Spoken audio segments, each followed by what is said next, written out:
Assalamu alaikum wa rahmatullahi wa barakatuh. Je suis ravie de te retrouver pour ce deuxième podcast de la série Optimise ton jeûne. Aujourd'hui, nous allons parler préparation du corps et de l'esprit. Alors, pourquoi se préparer à jeûner ?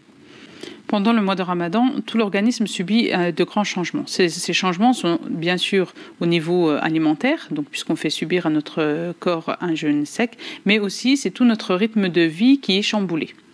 Les effets de ce changement se font ressentir dès les premiers jours, dès même le premier jour. Donc ces fameuses crises de cure dont on a parlé hier.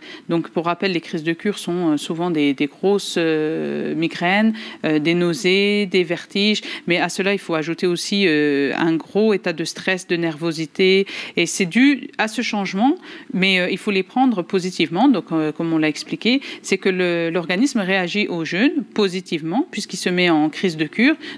Par ces crises de cure, il faut comprendre le message que notre organisme nous lance, c'est qu'il a compris qu'on le privait de choses qui ne lui étaient pas forcément bénéfiques et il va donc commencer le processus de nettoyage. Donc la stratégie qu'on va adopter, c'est de préparer notre corps ainsi que notre esprit à entrer correctement dans le mois de Ramadan pour subir le moins possible ces effets de cure. Alors comment on se prépare à jeûner ? Normalement, idéalement plutôt, cette préparation elle devrait se faire les 2 mois qui précèdent le mois de Ramadan, donc les mois de Rajab et Sha'ban.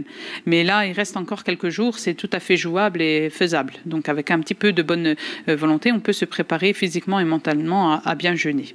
Donc première chose à faire, c'est de jeûner quelques jours. Donc quand on a le temps, on jeûne le lundi, jeudi, pour bien s'entraîner, entre guillemets, à jeûner et habituer notre corps à cette privation. Comme il reste peu de temps, tu peux également diminuer les quantités que tu vas donner à ton organisme, les quantités de nourriture que tu vas lui apporter. Donc ça, c'est pour les jours qui restent là avant l'entrée dans le mois de jeûne. Ce qui serait intéressant, voire très recommandé à faire également, là tout de suite maintenant, c'est diminuer sa consommation en sucre, en excitant, donc café, thé, tabac, etc., en viande rouge, en aliments gras, en matières raffinées, donc aliments industriels, préparés, transformés, tout ce que tu veux, en produits laitiers également. Donc en diminuant significativement, c'est pas juste j'ai pris un café sans sucre que ça va marcher, mais il faut vraiment faire l'effort de diminuer correctement. Le sucre, nous n'aurons pas l'effet de cure par rapport au sucre. Donc il ne ressentira pas un gros manque le premier jour du mois du Ramadan ou même le deuxième jour. Donc plus on va diminuer tôt notre apport en sucre, en gras et en protéines animales tôt, moins les effets de cure se feront ressentir les premiers jours du mois de Ramadan. Donc par contre, ce qui serait bien de faire, c'est de privilégier tout de suite les fruits et les légumes. Donc légumes crus et cuits. Donc ce serait une alimentation principalement végétale dès maintenant. À cela, on peut ajouter bien sûr boire suffisamment d'eau. À l'eau, tu peux aussi boire sur la journée des infusions, des tisanes drainantes et détoxifiantes. Donc ce serait pas mal aussi pour déjà commencer ce principe de nettoyage.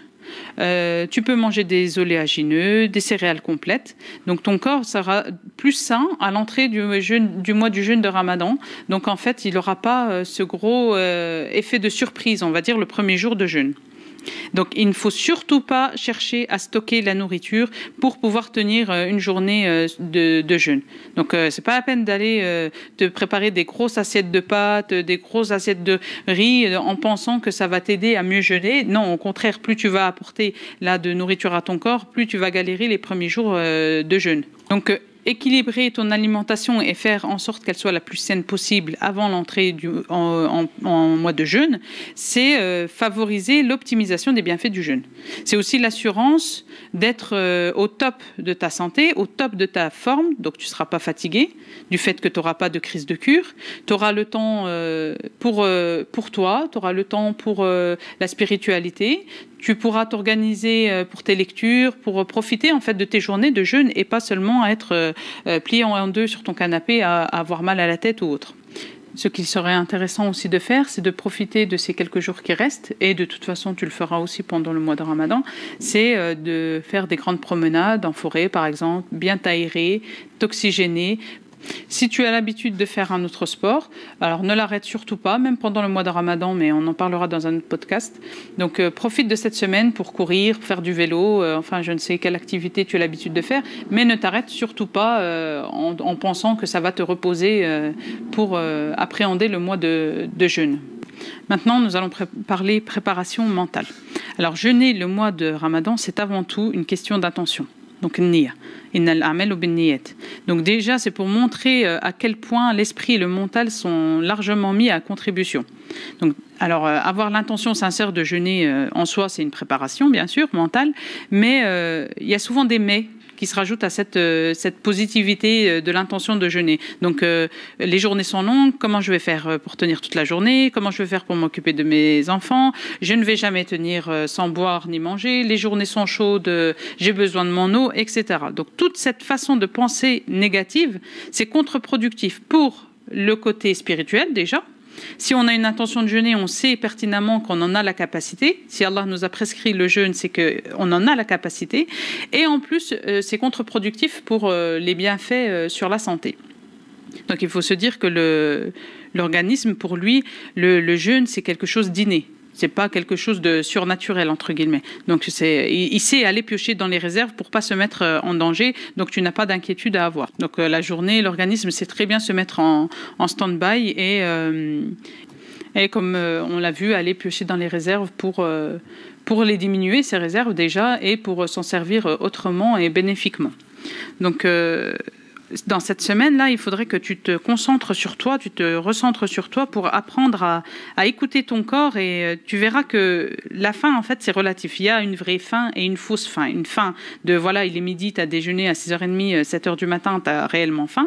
Et à la fin, à partir de 14h30, 16h30, où là, c'est une faim de gourmandise, on va dire. Donc, apprends à écouter ton corps, à reconnaître tes limites et tu te rendras vite compte qu'en fin de compte, tu n'as pas forcément faim, même au moment des horaires de repas. Donc voilà, la préparation mentale, c'est de toujours penser positif. Toujours avoir des idées positives et ne pas se demander comment on va tenir la journée. Je répète que si ça mettrait notre santé en danger, Allah ne nous aurait pas prescrit le jeûne. Pour les personnes malades ou les femmes enceintes ou allaitantes, donc il est certain qu'elles n'ont pas, ces personnes-là, la même capacité qu'une personne bien portante à jeûner.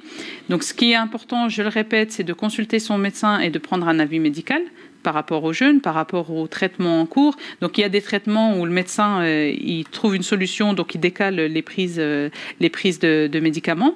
Mais voilà, il faut avoir cet avis et ne pas se mettre en danger. Pour la femme enceinte et allaitante, c'est pareil. Elle peut par exemple avoir l'intention de jeûner, être en jeûne jusqu'à, je sais pas moi, par exemple 11h du matin et se rendre compte que non, elle a trop de vertige, qu'elle se sent vraiment pas bien, qu'elle est à la limite du malaise. Et là, il faut qu'elle rompe son jeûne sans hésitation. La yukallifullahu nafsan illa wus'aha. Donc Allah n'impose à aucune âme une charge supérieure à sa capacité. Donc cette autorisation pour les personnes malades, les femmes enceintes, allaitantes ou les voyageurs par exemple, c'est une autorisation, une facilité qu'Allah nous donne.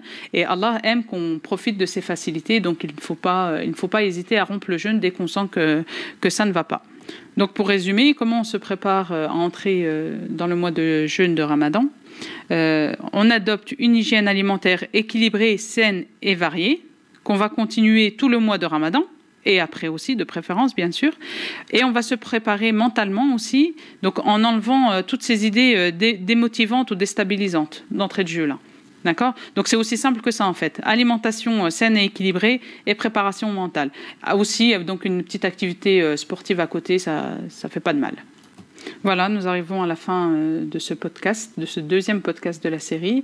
Je te dis à très bientôt et n'hésite pas à aller voir en barre d'infos les liens vers mon blog et les articles qui concernent le mois de Ramadan et le jeûne. N'hésite pas également à partager ce podcast si tu l'as apprécié et à t'abonner à la chaîne. Voilà, si tu as des questions, n'hésite pas à me les poser, soit en commentaire, soit par mail par exemple. Essaye de méditer sur ce que tu viens d'entendre et de faire les causes pour que le mois de Ramadan se passe le mieux possible. Voilà, je te dis à très vite et porte-toi bien.